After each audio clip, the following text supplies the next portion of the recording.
அனைவருக்கும் வணக்கம்.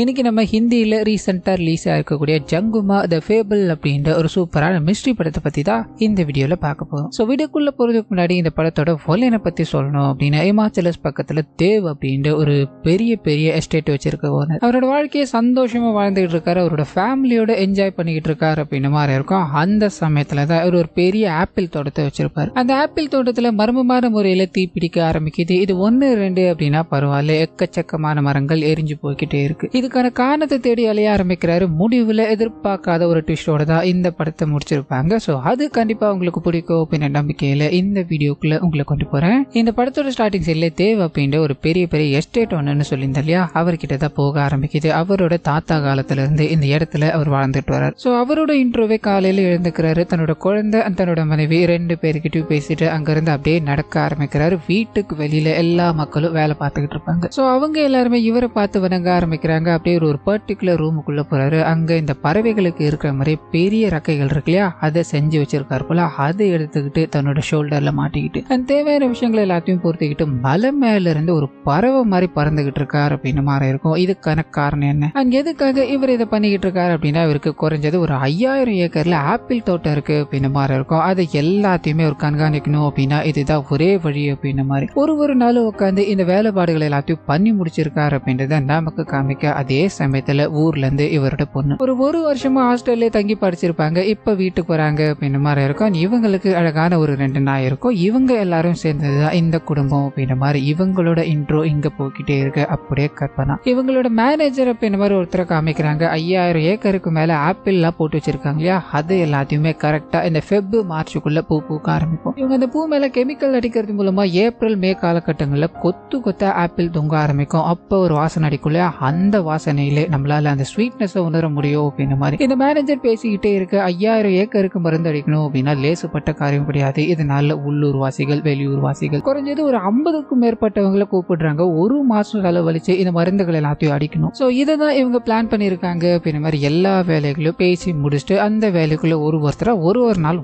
ஒரு பிளாக்குக்கு போய் அடிக்கணும் அப்படின்ற மாதிரி முடிவு பண்றாங்க. அதில் அப்படியே கற்பனை தேவ் இருக்கா இல்லையா, தன்னோட வேலைகள் எல்லாத்தையும் பார்த்துட்டு அந்த ஆப்பிள் மரத்தை சுத்தி பார்த்துக்கிட்டே இருக்கும்போது டி பிளாக் அப்படின்ற ஒரு ஏரியா இருக்கு. அங்க ஒரே ஒரு மரம் மட்டும் எரிஞ்சு போன நிலையில இருக்கு. இதை பார்த்தது சுத்தி யாராவது இருக்காங்களா அப்படின்ற மாதிரி தேடி பார்க்க ஒருத்தரும் கிடையாது. மேபி இந்த மரம் கெட்டு போயிட்டு இருக்கும், அதாவது இறந்து போயிட்டு இருக்கும், அதனால அது எரிச்சிருக்கலாம் அப்படின்ற மாதிரி மனைவி கிட்ட இந்த விஷயங்களை பத்தி பேச ஆரம்பிக்கிறார். அப்படியே கட் பண்ண ஃபேமிலியோட அவங்க டைம் ஸ்பெண்ட் பண்ணிக்கிட்டே இருக்கு. அதே சமயத்துல இவரோட பெண் இருக்காங்க இல்லையா, அவங்க குதிரை எடுத்துக்கிட்டு பயணிக்க ஆரம்பிக்கிறாங்க. அப்படி பயணம் பண்ணிட்டு போய்கிட்டே இருக்கும்போது இவங்களோட எதிரில் ஒரு 4-5 பேர் 4 குதிரைகளை வச்சுக்கிட்டு ரொம்பவே மௌனமான ஆளுங்க ஏதோ ஒரு விஷயத்த பண்ணிக்கிட்டு இருக்காங்க. லிட்டரலி தியானத்தை பண்ணிக்கிட்டு இருக்காங்க அப்படின்ற மாதிரி இருக்கும். அதுல இருக்க ஒரே ஒரு நபர் மட்டும் இவங்க கவனிக்கிறாங்க. பட்டுன்னு இவங்க கண்களை மூட அவரும் கண்ணை மூட. அப்ப ஏதோ ஒரு இனம் புரியாத விஷயம் இங்க நடக்குது அப்படின்ற மாதிரி நமக்கு காமிச்சிட்டு போன்ல அவங்களோட ஃப்ரெண்டு கிட்ட அப்போ என்ன நடந்தது அப்படின்றத என்னால வர்ணிக்கவே முடியல. அவன் வாயை திறந்து என்கிட்ட ஒரு வார்த்தை கூட பேசல, ஆனா அவனோட ஓசை எனக்குள்ள கேட்டுக்கிட்டே இருந்தது அப்படின்ற மாதிரி யாரோ ஒருத்தவங்க கிட்ட போன் பண்ணி பேசிட்டு அப்படியே கட் பண்ண ஃபேமிலியோட வானத்துல இருக்க அந்த நட்சத்திரங்கள் இருக்கு இல்லையா, அது எல்லாத்தையும் பார்த்துக்கிட்டு இருக்காங்க அப்படின்ற ஒரு அழகான விஷயத்த இங்க காமிக்க. அடுத்த நாள் காலையில இதுக்கு முன்னாடி ஒரே ஒரு மரம் தான் எரிஞ்சு போயிடுச்சு இல்லையா, இப்போ 4-5 மரங்கள், அதாவது பக்கத்துல இருக்க மரங்கள் எரிஞ்சு போயிருக்கு அப்படின்ற விஷயம் தேவுக்கு தெரிய ஆரம்பிக்குது. சோ இதை யாரோ வேணும்னே தான் பண்றாங்க அப்படின்ற மாதிரி மேனேஜருக்கு போன் அடிச்சு அவரை இந்த இடத்துக்கு கூப்பிடும் போது அதை பாக்குறாரு. நம்பவே முடியல, சார் இவ்வளவு பேர் இருந்தோம், இந்த மரங்கள் எல்லாமே எரிஞ்சிருக்கு அப்படின்னா என்ன சார் ஆயிருக்கும் அப்படின்ற மாதிரி கேட்கும்போது தேவும் இங்க மருந்தடிக்க வந்திருக்காங்க இல்லையா, அவங்கள யாராவது உங்க கூட பிரச்சனை பண்ணாங்களா, இல்ல அவங்களுக்கு கொடுக்க வேண்டிய சேலரி ஏதாவது பிரச்சனையா இருக்கா அப்படின்ற மாதிரி கேட்க, இல்ல சார் எந்த பிரச்சனையும் இல்ல, நான் எல்லாத்தையுமே கிளியரா பேசிட்டு தான் அவங்கள வேலைக்கு சேர்த்தேன், இருந்தாலும் ஒரு வாட்டி நான் அவங்கள சும்மா பார்த்துட்டு வந்துடுறேன் சார் அப்படின்ற மாதிரி போக எல்லாருமே அவங்களோட வேலையான அந்த மருந்துகளை மட்டுமே தான் அடிச்சுக்கிட்டு இருக்காங்க. சோ அவங்க அங்க வேலை செய்யறதுல இருந்து வீட்டுக்கு போற வரைக்கும் இந்த மேனேஜர் பார்க்க ஆரம்பிக்கிறார். அப்படியே கட் பண்ணா இந்த தேவோட வீட்டுக்கு அவரோட நண்பர் சாப்பிடணும் அப்படின்னு மாதிரி வர அவர்கிட்ட இந்த விஷயங்கள் எல்லாத்தையும் பேசும்போது உங்க கூட இருக்க யாரோ ஒருத்தர் தான் இதை பண்ணிக்கிட்டு இருக்காங்கன்னு நினைக்கிறேன், நீ பார்க்கணும் அப்படின்றதுக்காக தான் ஒவ்வொன்றத்தையா எரிச்சுக்கிட்டு இருக்காங்க. சோ இதுக்கு ஏதாவது ஒரு எஃபர்ட் எடுத்தாகணும் அப்படின்ற மாதிரி தேவி கிட்ட சொல்ல அதுக்கான வேலைகள்ல இறங்க ஆரம்பிக்கிறார். அதே சமயத்துல ஃபேமிலி மெம்பர்ஸ் கிட்டயும் போக ஆரம்பிக்குது. தேவோட சின்ன பையன் இருக்கான் இல்லையா, ஒரு கேமரா எடுத்துக்கிட்டு அப்பா அம்மா எல்லாரையும் படம் பிடிச்சிக்கிட்டு இருக்கா. அந்த சமயத்துல ஒரு சிறுத்தையை பாக்குறான். அந்த சிறுத்தையை பார்த்துக்கிட்டே இருக்கும்போது அது திரும்பி பாக்குது. இவன் கேமரா எடுத்துக்கிட்டு இருக்கான் அப்படின்றது தெரிஞ்சு பொறுமையா நடந்துகிட்டே இருக்க. அப்படியே கட் பண்ணி தேவோட மனைவி கிட்ட போக ஆரம்பிக்குது. அந்த மருந்தடிக்கு வந்தாங்க இல்லையா, அவங்க எல்லாருமே இவங்க ஃபேமிலியை ஒரு மாதிரியா பார்த்துட்டு போறாங்க அப்படின்றத அவங்க நோட் பண்ண ஆரம்பிக்கிறாங்க. சோ இதை பத்தி தேவி கிட்ட பேசும்போது அவங்க இங்க புதுசா வந்திருக்காங்க, மேபி அதனால பார்த்துட்டு போலாம், நான் வேணா ஒன்று பண்றேன், அவங்கள வேற வழியா வீட்டுக்கு போக சொல்றேன் அப்படின்ற மாதிரி பேசிக்கிட்டே இருக்கும்போது மேனேஜருக்கு இந்த ஊர்ல இந்த மருந்து அடிக்கிற வேலைகள் எல்லாத்தையும் பார்த்துக்கிட்டு இருந்தா இல்லையா, அவரோட அப்பா இறந்து போயிட்டார் அப்படின்ற தகவல் கிடைக்க ஆரம்பிக்குது. ஸோ அந்த இடத்துக்கு போய் அங்க இருக்கிற விஷயங்கள் எல்லாத்தையும் பார்க்க ஆரம்பிக்கிறாங்க. அது கூடவே இறந்து போன நபரோட வீட்டுல ஆப்பிள் மேல அடிக்கிற கெமிக்கல்ஸ் இருக்கு இல்லையா, அது இருக்கிறத வீட்டுக்காரங்க பாக்குறாங்க. இதை அடிக்கிறதால தான் அந்த நபர் இறந்து போயிட்டாரு, இதை யாருமே இங்க பயன்படுத்துறது கிடையாது. இப்ப அந்த தேவாலயம் தான் இந்த விஷயங்கள் எல்லாமே நடந்துகிட்டு இருக்கு அப்படின்ற மாதிரி ஊர் மக்கள் ஒரு பக்கம் பேசிக்கிட்டே இருக்கு. தேவோட பொண்ணு கிட்ட போக ஆரம்பிக்குது. ஒரு இனம் புரியாத ஒரு அஃபெக்ஷனை அங்க இருக்க ஒரு குதிரைக்காரர்கிட்ட இவங்க பாத்துட்டாங்க இல்லையா, அவரை நோக்கி போக ஆரம்பிக்க அவர் ஒரு வார்த்தை கூட பேச மாட்டார். ஏன் அவரோட மொத்த கேங்குமே பேச மாட்டாங்க அப்படின்ற மாதிரி இருக்கும். மௌனமான முறையில தான் அவங்களோட பயணத்தை அவங்க பண்ணிக்கிட்டு இருப்பாங்க. ஸோ இவங்க பாக்குறாங்க அவர்கிட்ட பேசணும் அப்படின்றதுக்காக பேப்பர்ல ஒரு சின்ன விஷயத்தை எழுதி தூக்கி போடும்போது அவர் அதை எடுத்து பார்க்க ஆரம்பிக்கிறார். என்ன நடக்குது அப்படின்றத ஃபர்தரா காமிக்காம இவங்க குதிரையில வீட்டுக்கு போக அப்படியே கட் பண்ணி தேவி கிட்ட போக ஆரம்பிக்குது. அந்த இடத்த எல்லாத்தையுமே பாத்தீங்கன்னா கேஷவ் அப்படின்ற ஒருத்தர் தான் மேனேஜ் பண்ணிக்கிட்டு வருவாரு. அந்த ஊர்க்காரரா இருப்பார். அவரோட அப்பா தான் ரீசெண்ட் டைம்ல இறந்து போயிட்டாரு. இதனால தேவ் அவரோட வீட்டுக்கு போய் தன்னோட சோகங்களை வெளிப்படுத்திட்டு அது கூடவே இங்க இருக்கிற மரங்கள் எல்லாத்தையுமே ஒரு மரமணவர் தீயிட்டு கொளுத்திக்கிட்டு இருக்காரு அப்படின்ற மாதிரி இருக்கு இல்லையா, அந்த விஷயத்த கண்காணிக்கணும் அப்படின்னா நீங்க இரவு நேர பணியில ஈடுபட முடியுமா, அதுக்கான விஷயத்த எல்லாத்தையும் நான் உங்களுக்காக பே பண்ணிடுறேன் அப்படின்ற மாதிரி கேட்க, சார் எனக்கு எக்ஸ்ட்ரால எதுவும் பே பண்ண வேண்டாம் சார், உங்களோட குடும்பத்துக்கு கிராம மக்கள் பண்ண வேண்டிய உதவிகள் நிறைய இருக்கு, அதுல இதுவும் ஒண்ணுதான், இதுவும் எங்களோட வேலை தான் சார் அப்படின்ற மாதிரி நிறைய ஆளுங்களை கூப்பிட்டுக்கிட்டு இரவு நேரத்துல இவங்க காவல் காக்க ஆரம்பிக்கிறாங்க. அதே சமயத்துல மேனேஜர் அவர் கூட ஒரு 4-5 பேரை சேர்த்துக்கிட்டு ஒவ்வொரு ஊருக்கா போய் இங்க என்ன நடந்துகிட்டு இருக்கு, எதனால இந்த மரங்கள் எல்லாம் எரிஞ்சுகிட்டு இருக்கு அப்படின்ற மாதிரி கேள்விகளை கேட்கும்போது நீங்க அடிக்கிற மருந்தாலதான் இது நடந்துகிட்டு இருக்கு, இயற்கை கோபப்பட்டுதான் இந்த விஷயங்கள் எல்லாத்தையும் பண்ணிக்கிட்டு இருக்காங்க, யாரோ அதை கொளுத்த கிடையாது அப்படின்ற மாதிரி மக்கள் வயசான மக்கள் அப்படி இப்படின்னு பேசிக்கிட்டே இருக்கும்போது இவங்க இதை நம்புறதா இல்லை. அதே சமயத்துல அந்த குதிரையை வச்சுக்கிட்டு அந்த அமைதியான அமைப்பு ஒண்ணு இருக்கு இல்லையா, அந்த அமைப்பு மேல இதுல இருக்க ஒரு 2 பேர் சந்தேகப்படுறாங்க. ஏன்னா அவங்க அந்த எல்லா இடத்துலயும் சுத்திக்கிட்டு இருக்காங்க, ஒரு வார்த்தை கூட பேச மாட்டாங்க அப்படின்ற மாதிரி இருக்கும். எனக்கு என்னமோ இவங்க தான் காரணமோன்னு தோணுது அப்படின்ற மாதிரி சுத்தி முத்தி தேடிக்கிட்டே இருக்கும்போது அதே சமயத்துல பட்டாவாரி அப்படின்னு ஊர்ல இருக்க ஒரு போலீஸ்காரர் அந்த இடத்துக்கு வராரு. சார் உங்களோட இடத்துல நெருப்பு பிடிச்சிருக்கு, அதை என்கிட்ட சொல்லாம இருந்த அப்படி சார், ஒன்னும் கவலைப்படாதீங்க, எங்களோட இன்வெஸ்டிகேஷன் மூலமா உங்களுக்கு அதுக்கான நியாயம் கிடைக்கும் அப்படின்ற மாதிரி பேசிக்கிட்டே இருக்கும்போது உள்ள வேலை செய்யற தேவோட மனைவி அந்த வீட்டு வேலைக்காரமா பட்டாவாரி ஒரு மோசமானவன், அவன் கொஞ்ச நாளைக்கு முன்னாடி எங்களோட குடிசைகள் எல்லாத்தையுமே தீயிட்டு கொளுத்திட்டாங்க அப்படின்ற மாதிரி கம்ப்ளைண்ட் கொண்டு போனோம், அந்த கம்ப்ளைண்ட்டை அவன் வாங்காம தீயிட்டு கொளுத்துறவங்க கிட்ட கை கோத்துக்கிட்டு பணத்தை வாங்கிட்டு சுத்திக்கிட்டு இருந்தா. அதுல இருந்து ஊர் மக்கள் யாருமே அவங்க கிட்ட பேச மாட்டோம், அவன் சொல்ற விஷயங்களையும் நம்ப மாட்டோம் அப்படின்ற மாதிரி சொல்ல இந்த விஷயத்த தேவோட மனைவி கவனிக்கிறாங்க, பெருசா எடுத்துக்கல, அது எங்களுக்கு தெரியும், உங்களோட வேலையை பாருங்க அப்படின்ற மாதிரி மூஞ்சால் அடிச்ச மாதிரி பேச அப்படியே கற்பனா இரவு நேரங்கள்ல அந்த தொழிலாளர்கள் பாதுகாப்புல ஈடுபட்டுக்கிட்டு இருக்காங்க. இன்னொரு பக்கத்துல தேவோட போனோம் அந்த பர்டிகுலர் நபரை சந்திக்கணும் அப்படின்ற மாதிரி அடிக்கடி குதிரையை எடுத்துட்டு போய் அந்த நபர்கிட்ட பேசணும் அப்படின்ற மாதிரி பல விஷயங்களை பேசணும் அப்படின்ற மாதிரி ட்ரை பண்ணிக்கிட்டே இருக்க ஒண்ணுமே நடக்கல. அப்படியே கற்பனா ஊர்ல ஊர் தலைவரோட ஃபங்க்ஷன் ஒன்று நடக்க ஆரம்பிக்குது. ஊர் மக்கள் எல்லாருமே கூடி பயங்கரமான சரக்குகள் ஆட்டம் பாட்டத்தோட கொண்டாடிக்கிட்டே இருக்கும்போது அதே சமயத்துல இரவு நேரத்துல தேவ் தூங்கிக்கிட்டே இருக்கும்போது அவருக்கு ஒரு போன் கால் வர ஆரம்பிக்குது. இது நேரம் வரைக்கும் 1 மரம் 2 மரம் அப்படின்ற மாதிரி அங்கங்கதான் எரிஞ்சுக்கிட்டு இருந்த இல்லையா, இந்த வாட்டி ஒரு பிளாக்கே எரிஞ்சுக்கிட்டு இருக்கு. இதை கேட்டதும் இவரால் ஏத்துக்கவே முடியல. வேகமா வண்டியில போய்கிட்டே இருக்கும்போது தொழிலாளர்கள் எல்லாருமே நடந்து போய்கிட்டு இருக்காங்க. இப்போ நீங்க நடந்து போனீங்க அப்படின்னா எப்ப போய் தீ அணைக்கிறது, என்னோட வண்டியில ஏறுங்க அப்படின்ற மாதிரி கூட்டு போய் அந்த தீ எல்லாத்தையும் பார்க்க ஆரம்பிக்கிறாரு.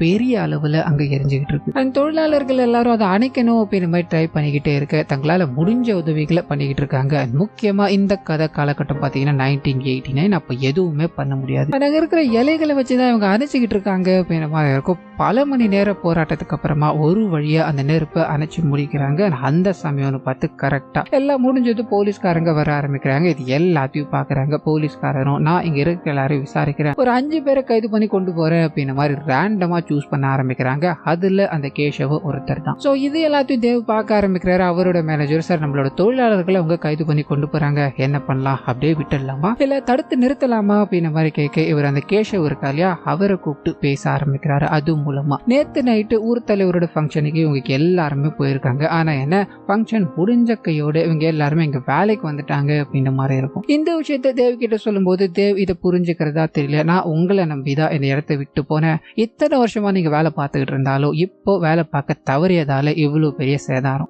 இதுக்கு மேல யாருமே என்னோட நிலத்துக்குள்ள வரக்கூடாது, ஒருத்தனுக்கு கூட நான் சம்பளமே தர மாட்டேன் அப்படின்ற மாதிரி திட்டி அவங்கள அனுப்பி வைக்கும் போது அப்படியே இந்த மொத்த எஸ்டேட்டும் மூடப்படுது. மக்கள் வேலை இல்லாம கஷ்டப்பட்டுக்கிட்டு இருக்காங்க. அதே சமயத்துல இந்த சைடு தேவு என்ன பண்றதுன்னு தெரியாம இத்தனை மரங்கள் எரிஞ்சு போய்கிட்டே இருக்கு. இதுக்கு ஏதாவது ஒரு வழியை பார்த்தாகணும் அப்படின்ற மாதிரி சிந்தனையில இருக்கு. அந்த குதிரை நபர் இருக்கா இல்லையா, அவர் அந்த பொண்ணு தூக்கி போட்ட பேப்பரை எடுத்து படிக்கிறாரு. என்ன இருக்கு அப்படின்றத இப்ப கூட நமக்கு ரிவீல் பண்ணாம அப்படியே கட் பண்ணா தேவோட வீட்டுல எல்லாரும் அப்படியே மௌனமா தூங்கிக்கிட்டே இருக்கும்போது திடீர்னு எரியிற சத்தம் கேட்க ஆரம்பிக்குது. அப்பதான் அவங்களோட வீட்டு வெளியில சின்னதா கார்டன் மாதிரி போட்டிருப்பாங்க, அந்த இடம் எரிஞ்சுக்கிட்டு இருக்கு அப்படின்றத நமக்கு காமிச்சிட்டு இதுக்கு அடுத்த நாள் காலையில தேவுக்கு அவரோட மனைவிக்கும் தெரிய ஆரம்பிக்குது. ஒன்னும் புரியாம குழம்பி போறாங்க. இது நேரம் வரைக்கும் தோட்டத்துலதான் எரிஞ்சுக்கிட்டு இருந்து இப்ப நம்மளோட வீட்டு பக்கத்துல எரிய ஆரம்பிச்சிருச்சு அப்படின்ற பயத்துல அவரோட நண்பர் ஒருத்தர் இருப்பா இல்லையா, அவர்கிட்ட போறாரு. அவர் மூலமா பெரிய பெரிய இடத்துல இருந்து உதவிகளை கேட்க ஆரம்பிக்க இன்னொரு பக்கம் தன்னை சுத்தி இருக்கிறவங்க யாரோ ஒருத்தவங்க தான் இதை பிளான் பண்ணிட்டு இருக்கணும் அப்படின்னு மாதிரி தன்னை சுத்தி இருக்கிற எல்லாத்தையுமே இப்ப வேலையை விட்டு அனுப்பியாச்சு. இன்னும் ஒருத்தர் தான் இருக்கா இல்லையா, இதனால அவர் மேல சந்தேகப்பட்டுக்கிட்டு டைரக்டா இந்த விஷயத்த சொல்லாம மேனேஜர் கிட்ட போய் நான் இந்த வீட்டு பக்கத்துல ஃபயர் ஆயிடுச்சு அது எல்லாத்தையும் பாத்துக்கிட்டு இருக்கேன், இப்ப நீங்க வேலை இல்லாம தானே இருக்க, ஒன்று பண்றியா, லீவ் எடுத்துட்டு உன்னோட வீட்டுக்கு போ, உனக்கு ஏதாவது தேவை இருந்தது இல்ல எனக்கு ஏதாவது தேவை இருந்தது அப்படின்னா கண்டிப்பா நான் சொல்லி அனுப்புறேன்னு சொல்ல இவருக்கு புரிஞ்சு போயிடுச்சு. நம்மள சந்தேகத்தின் பேர்ல தான் இங்க இருந்து அனுப்புறாரு அப்படின்ற மாதிரி இவரும் எவ்வளவோ சொல்லி பார்க்க கேட்கல. இல்ல நீ வீட்டுக்கே போயிட்டு வா, எல்லாத்தையும் அப்புறம் பேசிக்கலாம் அப்படின்ற மாதிரி சொல்ல கட் பண்ணி தேவோட குழந்தை கிட்ட போக ஆரம்பிக்குது. அவங்க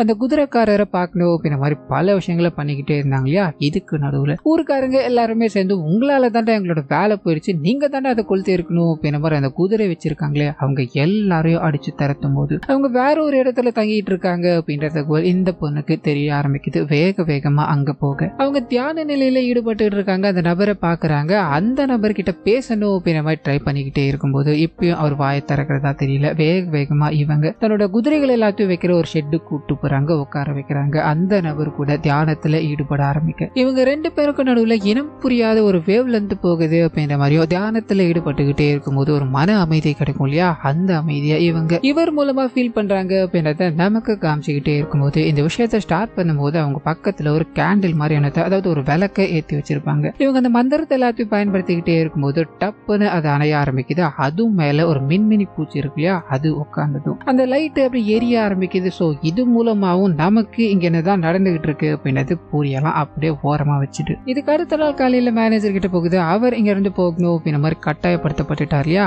அவர் தன்னோட திங்ஸ் எல்லாத்தையும் எடுத்துக்கிட்டு கிளம்ப ஆரம்பிக்கிறாரு ஊருக்கு. இந்த மரத்துங்கள்ல யாரதான் அப்படி தீ வைக்கிறா அப்படின்றத கண்டுபிடிக்கணுன்றதுக்காக கர்னல் அண்ட் அவரோட டீம் அப்படின்ற மாதிரி ஒரு பேட்ச் வர ஆரம்பிக்குது. முதல் வேலையா கையில வாக்கி டாக்கி கன் எல்லாத்தையும் எடுத்துக்கிட்டு மொத்த எஸ்டேட்டையும் சுத்தி பார்க்க ஆரம்பிக்கிறாங்க. நியர்பைல இருக்க வில்லேஜஸ் எல்லாத்துக்கிட்டையும் போய் இவங்க விசாரணையை தொடங்க ஆரம்பிக்கிறாங்க. அப்ப கேஷவ் கிட்டையும் போறாங்க அப்படின்ற மாதிரி இருக்கும். அந்த மாதிரி சொன்னா நாங்க பல வருஷமா அந்த குடும்பத்துக்கு வேலை பார்த்துட்டு வரோம், நாங்க ஏன் சரி இதை பண்ண போறோம், எங்களை சுத்தி இருக்கிறவங்களும் நாங்களும் அவங்களை கடவுள் மாதிரி பார்த்துக்கிட்டு இருக்கோம், எங்களுக்கு இது தேவையில்லாத வேலை அப்படின்ற மாதிரி சொல்லிக்கிட்டே இருக்கு. அந்த சமயத்துலதான் ஊருக்குள்ள அந்த குதிரைகளை எல்லாத்தையும் வச்சுக்கிட்டு இருக்க நபர்களாலதான் இது நடந்துகிட்டு இருக்கு, அவனுக்கு தான் இது பண்ணிட்டு இருக்கானுங்க அப்படின்ற மாதிரி ஊர்ல இருக்கவங்க ஒரு சிலர் கத்திக்கிட்டே இருக்கும்போது வேக வேகமா இந்த காணலும் வாக்கி டாக்கி மூலமா தேவ் கிட்ட பேசலான்னு வர வாக்கி டாக்கி அவர் கனெக்ட் பண்ணாம போயிட்டாரு. இதனால வீட்டுக்கு போறாரு. தேவ் கிட்ட இதை பத்தி பேசிட்டு அந்த குதிரை வச்சிருக்கவங்க உங்களோட லேண்ட்ல ஒரு கூட்டத்தை ஏற்படுத்தி இருக்காங்க அப்படின்றது தெரியுது, நம்ம வேக வேகமா போனோம் அப்படின்னா அவங்கள பிடிக்க வாய்ப்பு இருக்குன்னு சொல்ல இந்த விஷயம் தேவோட பொண்ணுக்கு தெரிஞ்சிச்சு. சோ அவங்க போறதுக்கு முன்னாடி நாம போய் ஆகணும் அப்படின்ற மாதிரி இவங்க வேக வேகமா போய்கிட்டே இருக்க பேரெல்லாம் அந்த கர்னல் அந்த இடத்துக்கு போறாரு. அங்க யாருமே இல்ல, அங்க இருந்து போயிட்டாங்க அப்படின்ற விஷயம் தெரிய ஆரம்பிக்குது. இந்த சைடு தேவோட பொண்ணு போய்கிட்டே இருந்தாங்க இல்லையா, காட்டுக்கு நடுவுல அதாவது இவங்களோட எஸ்டேட்டுக்கு நடுவுல ஒரு புகை வந்துகிட்டு இருக்கிறத கவனிக்கிறாங்க. வேக வேகமா அப்பா கிட்ட வந்து சொல்லும் போது முதல்ல அவருக்கு கோபமா இருக்கு, ஏன்னா வீட்டை விட்டு வெளியே போக கூடாது, வெளியில பிரச்சனை போய்கிட்டு இருக்கு அப்படின்ற மாதிரி சொல்லியிருப்பாரு. அதை தாண்டி இவங்க போயிட்டாங்க. இருந்தாலும் இது அப்புறம் பேசிக்கலாம் அப்படின்ற மாதிரி இந்த புகை வந்துகிட்டு இருக்கு இல்லையா, அந்த இடத்துக்கு போகும்போது முன்னாடி ஏற்பட்ட அதே மாதிரி ஒரு தீ விபத்து தான் இங்க ஏற்பட்டுகிட்டு இருக்கு. நிறைய மரங்கள் எரிஞ்சுகிட்டு இருக்கு அப்படின்னு மாதிரி இருக்கும். போலீஸ்காரங்களும் சரி இந்த கர்னலோட டீமும் சரி தங்களால முடிஞ்ச அளவுக்கு அது எல்லாத்தையுமே அடிச்சுக்கிட்டே இருக்காங்க. ஒரு விவரமும் புரியல, இதை பத்த வச்சுக்கிட்டு இருக்கிறது யாருன்னு தெரியல, எதுக்காக பண்ணிட்டு இருக்காங்கன்னு புரியல அப்படின்ற மாதிரி குழப்பத்துல முதல் வேலையா இதுக்கு மேல நம்மளோட ஃபேமிலி இங்க இருக்க வேணாம், இருக்கிற பிரச்சனைகள் எல்லாத்தையும் நான் தீர்த்துட்டு அப்புறமா அவங்களை கூப்பிடுறேன் அப்படின்ற மாதிரி ஃபேமிலி மொத்தத்தையும் அவங்களோட அப்பா அம்மா வீட்டுக்கு அனுப்பி வச்சுட்டு இரவு நேரத்துல இவர் வீட்டுக்கு வெளியில தூங்க ஆரம்பிக்கிறாரு. போலீஸ்காரோட டீம் கண்ணோட காத்துக்கிட்டு இருக்காங்க அப்படின்ற மாதிரி இருக்கும். ஆனா அந்த சமயத்துலதான் ஆழ்ந்த தூக்கத்துக்குள்ள தேவ் போகும்போது ஏதோ ஒரு டிஸ்டர்பன்ஸால கண்ணு முழிக்கிறாரு. அப்போ அவர் கண்ணு முன்னாடி எக்கச்சக்கமான மினிமினி பூச்சிகள் இருக்கு இல்லையா, அது பறந்துகிட்டு இருக்கு. அதை பார்த்ததும் வியந்து போய் அது கிட்ட போய்கிட்டே இருக்கும்போது நிறைய மின்மினி பூச்சிகள் இவர் மேல அமர்ந்துகிட்டே இருக்கு. அப்படியே இந்த சீன் காட்டாகுது. இதுக்கு அடுத்த நாள் காலையில இவர் ஷெட்டுக்குள்ள போனது மட்டும்தான் காட்டுறாங்க. அதுக்கப்புறம் இவரை நமக்கு காமிக்கவே இல்லை. இவரோட ஃபேமிலிக்கு ஒரு ஃபோன் கால் போக ஆரம்பிக்குது. நடந்த விஷயங்கள்லாம் இதுதானா அப்படின்ற மாதிரி அவங்க பேசிக்கிட்டே இருக்கும்போது அப்படியே ஊர் மக்கள் கிட்ட போக ஆரம்பிக்குது. ஸோ அந்த ஃபேமிலியை நாங்க கடைசியா பார்த்தது அன்னைக்கு அந்த மனுஷன் காணாம போயிட்டார், ஏன் மறைஞ்சு போயிட்டார் அப்படின்ற மாதிரி மக்கள் இது வரைக்கும் நம்பிக்கிட்டு இருக்காங்க. மறைஞ்சு போறதுக்கு முன்னாடி ஒரே ஒரு லெட்டர் எழுதி வச்சுட்டு போயிருக்காரு. அதுல அவரோட சொத்துக்கள் இருக்கு இல்லையா, அது எல்லாமே இவங்களோட தாத்தா காலத்துல இருந்து மக்கள் கிட்ட இருந்து எடுத்ததா இருக்கும். எடுத்த சொத்துக்கள் எல்லாமே மக்கள் கிட்டே கொடுக்குற அப்படின்ற மாதிரி எழுதி வச்சுட்டு போயிருக்காரு. இந்த மேனேஜர் இருக்காரு அவருக்கும் தேவ் வாழ்ந்துகிட்டு இருந்த வீட்டை எழுதி வச்சுட்டு போயிட்டார் அப்படின்ற மாதிரி இருக்கும். ஸோ இது எல்லாமே வாய்ஸ் ஓவரா போய்கிட்டே இருக்க ஒரு மின்மினி பூச்சி அப்படியே பறந்து அந்த தேவோட பறக்கும் சூட் இருக்கு இல்லையா, அது மேல உட்காந்து அப்படியே பறக்க ஆரம்பிக்குது. கொஞ்சம் கொஞ்சமா அந்த சூட் எரிய ஆரம்பிக்குது அப்படின்றத காமிச்சு ஸோ மரங்கள் எரிஞ்சு போனதுக்கான காரணம் என்ன அப்படின்றத நாம புரிஞ்சுக்கலாம். இது நேரம் வரைக்கும் ஓடிக்கிட்டே இருந்த கதை இருக்கு இல்லையா, இது நார்மலான ஒரு கதை கிடையாது, ஒரு மெட்டாஃபரா எடுத்திருப்பாங்க. அதாவது தேவ் அப்படின்றது மக்களோட பேராசை. தங்களுக்கு மட்டும்தான் இந்த உலகம், இது இருக்கிற எல்லாத்தையுமே நாம அனுபவிக்கணும். அந்த 5000 ஏக்கரையும் தேவ் ஃபாலோ பண்ணிக்கிட்டே இருக்க மாதிரி, அதாவது பறந்து பறந்து டெய்லி பார்த்துக்கிட்டே இருக்க மாதிரி காமிச்சாங்க இல்லையா, அதுவும் லிட்டரலி இதே தான். மனுஷனோட கண்ட்ரோல்குள்ளதான் இங்க எல்லாமே இருக்கு. ஸோ மனுஷனுக்கு தேவை அப்படின்னா கெமிக்கல் போட்டு வளர்க்கறதும் சரி, கெமிக்கல் போட்டு அழிக்கிறதும் சரி, எல்லாத்தையும் மனுஷங்க பண்ணுவாங்க அப்படின்ற மாதிரி இருக்கு இல்லையா. நீ என்னதான் ஆட்டம் போடு, கடைசியில இயற்கை அப்படின்றது உங்ககிட்ட கொடுத்தது எல்லாமே மறுபடியும் எடுத்துக்கோ அப்படின்ற மாதிரி இருக்கும். ஸோ நீ என்னதான் புடிச்சு கிடிச்சு வச்சாலும் இயற்கையை யாராலையுமே கட்டுப்படுத்த முடியாது. அண்ட் கதையோட இன்னொரு பக்கத்தில் பார்த்தோம் அப்படின்னா குதிரையை வச்சுக்கிட்டு ஒரு 4-5 பேர் இருக்காங்க இல்லையா, அவங்க தான் இந்த ஏரியாவோட ஒரிஜினல் ஆர்கன்ஸா இருப்பாங்க, அதாவது பூர்வ குடிகளா இருப்பாங்க. அவங்க கிட்ட இருந்து புடுங்கி தான் இவங்க இப்ப வாழ்ந்துகிட்டு இருக்காங்க. ஸோ அவங்க வரப்பெல்லாம் தான் இந்த அசம்பாவிதங்கள் நடக்குது அப்படின்ற மாதிரி காமிச்சிருப்பாங்க. ஸோ லிட்டரலி அவங்க ஒரு பேய் மரன்னு வச்சுக்கலாம். அவங்க கிட்ட இருந்து எடுத்த விஷயங்களை அவங்களே அந்த மின்மினி பூச்சியோட ரெஃபரன்ஸா எடுத்துக்கிட்டு இருக்காங்க அப்படின்ற ஒரு பல விஷயங்களை டீகோடிங்கா சொல்லி இந்த படத்தை இதோட முடிக்கிறாங்க. ஸோ தேவ் அப்படின்ற ரியலா வாழ்ந்துகிட்டு இருந்த மனுஷன் மக்களுக்கு மத்தியில இப்போ ஒரு கற்பனை மனிதன் ஆயிட்டாரு, அவர் ஒரு கடவுள் மாதிரி ஆயிட்டார் அப்படின்ற மாதிரியோ இந்த படத்தை கம்ப்ளீட்டா முடிச்சிருப்பாங்க. கண்டிப்பா இந்த படத்துல வந்து எக்கச்சக்கமான மெட்டாஃபர்ஸ் உங்களுக்கு பிடிச்சிருக்கோம் அப்படின்ற மாதிரி நம்புறேன். இந்த வீடியோல ஏதாவது நிறை குறைகள் இருந்தது அப்படின்னா அதை மறந்துடாம கமெண்ட்ஸ்ல பதிவிட்டுருங்க.